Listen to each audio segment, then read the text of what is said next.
Hello everybody and welcome back to Minecraft Dungeons, where in this video I'm going to be showing off the build Voided Prospector, which also just, can I say, looks horrible with my skin, like with the eyes. And for the melee weapon, I'm using this beginning and the end, which is unique and gilded, and it's got tier 1 leeching and tier 1 void strike just built in, and then also tier 2 shockwave as the gilded enchantment. And for the rest of the enchantments, I'm using critical hit. Gives you a 20% chance to inflict critical hits dealing triple damage.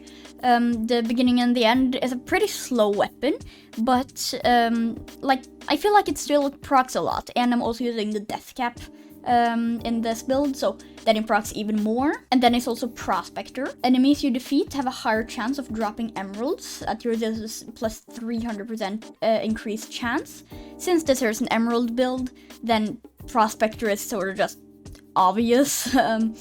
And yeah, like, there are other Prospector enchantments in this build, but this one here is the only one for the beginning and the end. And then it's also Swirling. Hitting an enemy with the last attack in a combo performs a swirling attack, damaging nearby enemies. Tier 3, this deals 603,348 damage. Even though the last attack in the beginning and the end's combo is a spinning attack, then that's basically just double spinning attack.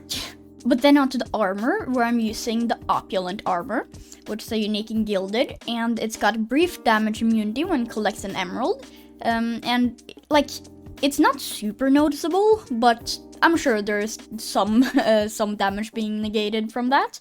And then also 25% melee attack speed, chance to spawn emeralds when exploring. That's really good with the emerald immunity and all of the other emerald stuff I've got in this build. And then also the chilling is then the gilded enchantment. But then the enchantments are cooldown. Reduce the cooldown time between use of your artifacts by 38%. Now, as I've already said, I'm using death cap in this build, so then that's just gonna make so that I can always have that off cooldown. And you know, that's just really good. And then it's also Snowball.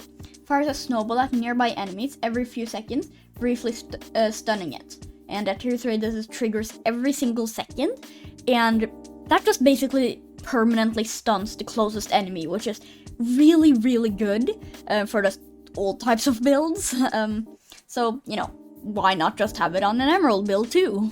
But then it's also Death Barter. The first set amount of emeralds collected are stored and then spent to save the player from death.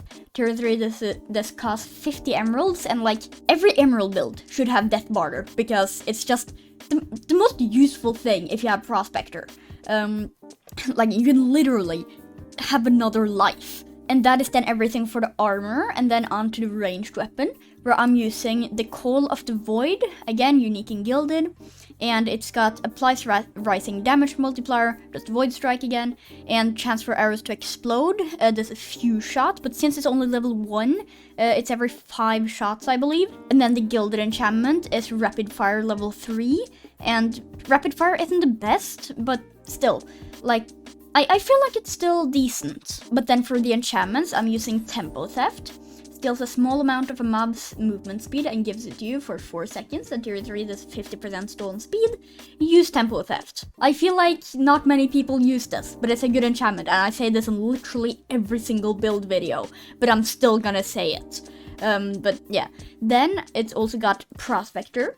Enemies you defeat have a higher chance of dropping emeralds. At tier 3, this plus 300% increased chance. That's the same one as on the beginning and the end. And then the last enchantment is also Prospector. So yeah, the 2 Prospectors, more emeralds. And then the artifacts are the Death Cap Mushroom, as I've already said.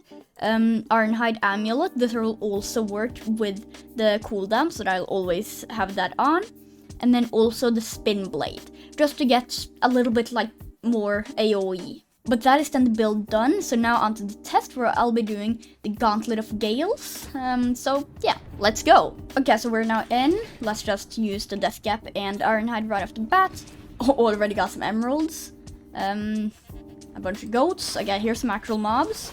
Yeah, so the Shockwave really does like just really good AoE, especially in this level with all of the corridors. And yeah, it deals a lot of damage, and it's it's just really powerful. And of course you get a bunch of emeralds. And I'm already, yeah, now the death bar is up. So now I've just got an extra life. And I even got a strength potion. Yeah, now I'm just one-shotting people. Or two-shotting.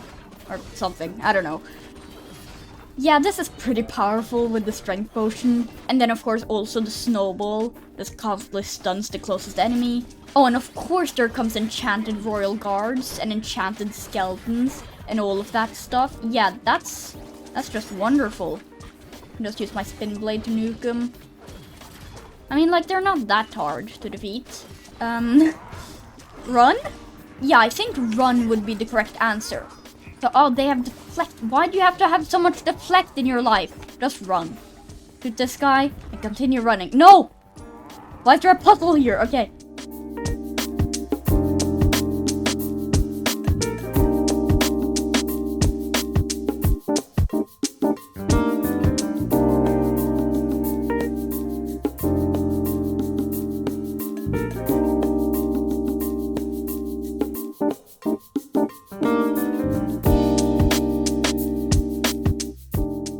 Okay, and now I finally made it through. And I'm being chased by like 15 royal guards, even though now there's just one. Oh no, now they're coming. Okay, yeah, let's continue running. Oh, and of course I'm just gonna come right into another one of these puzzles. Bro! It's like my least favorite type of puzzle. And then one button, and then two button, and then some golems, and then another button. Hopefully that's all of them. Okay, so that puzzle wasn't that hard. And now this here is then the last place where I just need to fight some idiots and then avoid the creepers and then kill some creepers just like that. Try and get the spin blade to spin as long as possible. Aw. Okay. And then shoot some idiots and then hopefully not get hit by the isologer. And is that everything? No, of course there isn't. Oh, and then there's the illusioner boss, which is now dead. There we go. That wasn't that hard. Didn't even get to split up and stuff. Okay. And then... Isn't this the end of the level? I thought this was the end of the level. Oh no, yeah, it is the end of the level. So now, what are we gonna get? Fangs of Frost and Scatter Mines. Don't care. And Great Axe Blades, still don't care. But this will then be it for this video, and if you liked it, then just remember, there's a button for that. But yeah, I guess this is then it for this video, so bye!